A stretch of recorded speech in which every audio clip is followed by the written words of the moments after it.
আসসালামু আলাইকুম ওয়া রাহমাতুল্লাহি ওয়া বারাকাতুহু নাহমাদুহু ওয়া নুসাল্লি আলা রাসূলিহিল কারীম আম্মা বা'দ ফাআউযু বিল্লাহি মিনাশ শাইতানির রাজীম বিসমিল্লাহির রাহমানির রাহিম ক্বালা আল্লাহু তাআলা ফিল কুরআনিল মাজিদ ইয়া আইয়ুহাল্লাযীনা আমানু ইসতাঈনু বিস-সাবরি ওয়াস-সালাহ ইন্নাল্লাহা মা'আস সাবিরিন ওয়া লা তাকুলু লিমান ইউকতালু ফি সাবিলিল্লাহি আমওয়াত বাল আহইয়াউন ওয়ালাকিন লা তাশউরুন।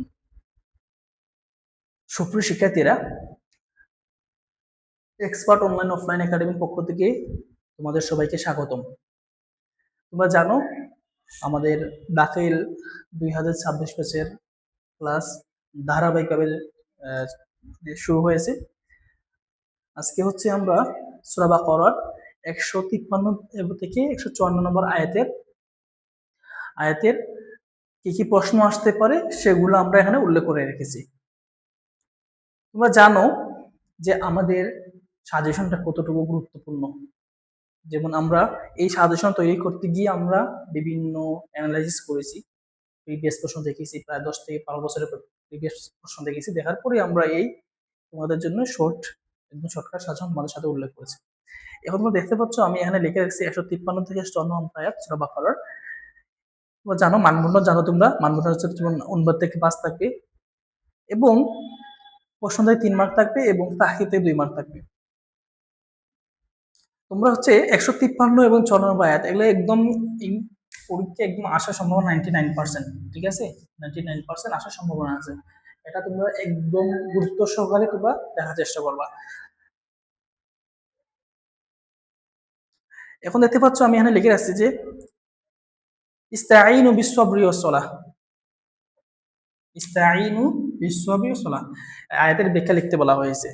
যেমন আল্লাহ রাব্বুল আলামিন কুরআনুল কারীমের মধ্যে বর্ণনা করেছেন যে তোমরা ধৈর্য ধারণ করো নামাজের মাধ্যমে। ধৈর্যের গুরুত্ব কিন্তু কুরআনুল কারীমের মধ্যে অনেক জায়গায় বর্ণিত হয়েছে।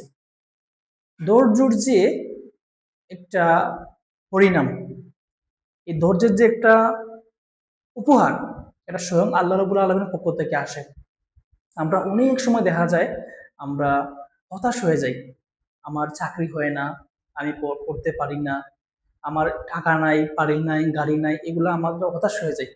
আল্লাহ রাব্বুল আলামিন বলছেন যে তোমরা আমার ইবাদতের মধ্যে থাকো, আমার কাছে চাও, হতাশ হওয়ার কোনো সুযোগ নাই। মুমিনরা হতাশ হতেই পারে না। এই জন্য আল্লাহ রাব্বুল আলামিন ধৈর্যের গুরুত্ব সূরা বাকারার 153 নম্বর আয়াতের মধ্যে কি করেছেন, উল্লেখ করেছেন। তো এই আয়াতের ব্যাখ্যা আসলে তোমরা অবশ্যই ব্যাখ্যাটা লিখে ফেলবা। এরপরে দেখো আরেকটা বিষয় আছে এখানে, এই যে আয়াতের শুরুতে আছে ইয়া আইয়ুহাল্লাযিনা আমানু, আল্লাহ তাআলা মুমিনদেরকে বলেছেন। আল্লাহ তাআলা অনেক জায়গায় লেখেন ইয়া আইয়ুহান নাস বলে উল্লেখ করেছেন, কিন্তু এই আয়াতের মধ্যে আল্লাহ রাব্বুল আলামিন ইয়া আইয়ুহাল্লাযিনা আমানু মুমিনদেরকে বলেছেন। মুমিনদের কোনো হতাশা নাই। মুমিনরা তো কখনো দুনিয়ার কোনো স্বার্থের জন্য কাজ করে না। তারা হচ্ছে এই এই পৃথিবীর হচ্ছে প্রতিনিধি। তারা আসছে শুধু আল্লাহ তাআলা ইবাদত করার জন্য।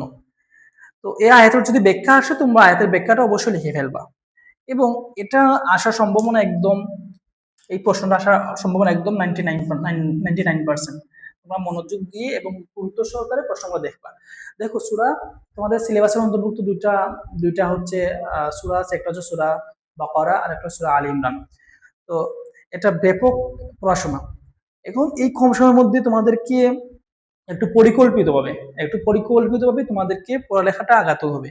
তোমরা যদি একদম শুরু থেকে চেষ্টা করো যে তুমি সূরা বাকারার শুরু থেকে আলিফ লাম দিয়ে শুরু করো, সূরা বাকারা এবং সূরা আলে ইমরান যদি পুরোটা পড়তে চাও, পুরোটা রিভিশন দিতে চাও, হবে না। তোমাদেরকে কৌশল অবলম্বন করতে হবে, কৌশলের ভিত্তিতে তোমাদেরকে পড়তে হবে। এরপরে আমি আরেকটা প্রশ্ন লিখছি এখানে, দেখো ওয়ালা তাকুলু লিমান ইউকতালু আয়াতে শানজুল লিখতে বলা হয়েছে। শানজুল কি জানো তোমরা? যেমন আল্লাহ রাব্বুল আলামিন ওয়ালা তাকুলু লিমান ইউকতালু, যেমন যারা হচ্ছে আল্লাহর রাস্তায় যারা শহীদ হয়ে যায়, যেমন যুদ্ধের ময়দানে শহীদ হয়ে যায়, তোমরা তাদেরকে মৃত মানুষ বলো না। আল্লাহ তাআলা এখানে নিষেধ করেছেন।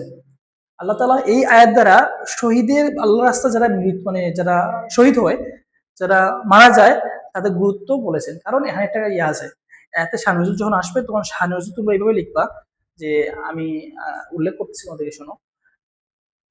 যখন বদর যুদ্ধ শেষ হয়ে যায় তখন তোমরা জানো যে 14 জন সাহাবী কি করছে, ইন্তেকাল করেছেন। এর মধ্যে 6 জন ছিলেন মুহাজির এবং 8 জন ছিলেন আনসার।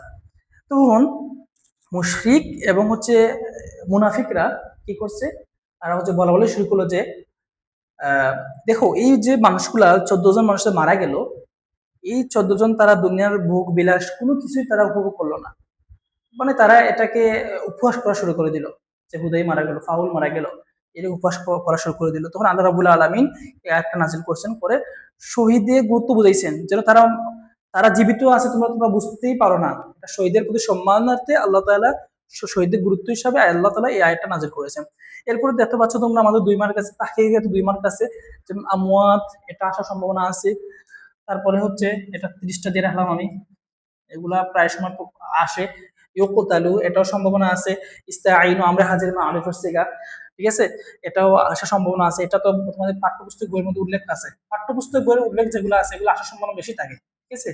তার পরীক্ষক যখন প্রশ্ন যখন তারা দিবে, পাঠ্যপুস্তক থেকে নেওয়ার চেষ্টা করে, তারা কখনো গাইড থেকে প্রশ্ন করে না, ঠিক আছে। এরপর হচ্ছে আহিয়াউন, আহিয়াউন এটা আসার সম্ভাবনা আছে, 30টা দিয়ে রাখলাম। আমরা খুবই কম সংখ্যক শব্দ নিয়ে রাখছি যেগুলো তোমাদের জন্য সহজ হবে, বুঝতে সহজ হবে।